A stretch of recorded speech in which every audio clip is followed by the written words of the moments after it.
Hello guys and welcome to How to Socials. In this video I'm going to show you how to turn off background app activity on your Android device. So let's start. First, open settings on your Android device. Now scroll down and tap on apps.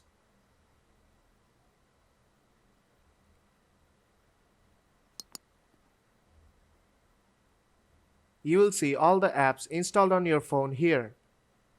When an app runs on background, it drains out the battery, as well as it occupies the memory of a phone. So, to restrict background app activity is important for the longevity of your phone battery.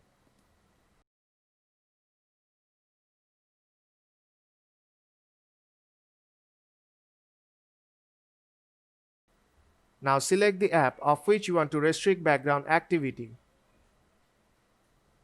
Now tap on Battery and disable Allow Background Activity. And this app will not run on background anymore. And that's how you can restrict background activity of an app. So if this video helps you out, then don't forget to leave a like.